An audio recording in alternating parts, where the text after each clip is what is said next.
жаш кары болуп мигранттар жүрөт сарыгып, кээ бири жыргап, кээ бири ыйлайт тарынып, тер төгүп иштеп ай сайын акча алса да маанайы чөгүп, жүрүшөт үйүн сагынып. Анткени үйдө балдары калган жалдырап, жаштардын болсо атасы кел дейт алсырап, кетсем го жакшы, кетпесем кандай болот деп баштары катып, айласыз иштейт шалдырап.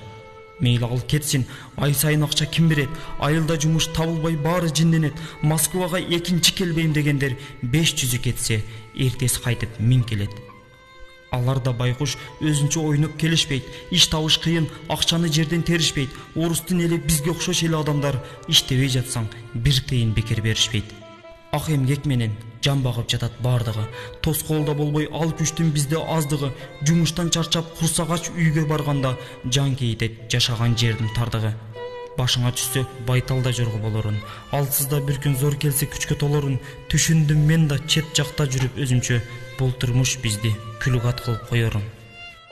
Көрөрбүз дагы тагдырга эмне жазганын, жалкоолук себеп пайдалуу илим албадым.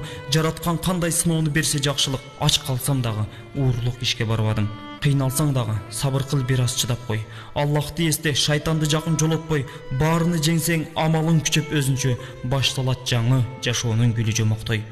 Чыдамкай бол деп сабырын колдоп турдубу? Мигранттык бизге Кудайдын берген буйругу, кыямат күнгө чейинки жетчү неаматты терип жеш дагы адамдын парзы кулдугу. Чоң максат менен жөнөткөн бизди атабыз, динсиздик болду жашоодо эң чоң катабыз. Аллахка шүгүр, мактоолор айтып жашайлы, анткени өлбөй ырыскы терип жатабыз. Кудайга шүгүр, мактоолор айтып жашайлы, оорубай иштеп ырыскы терип жатабыз.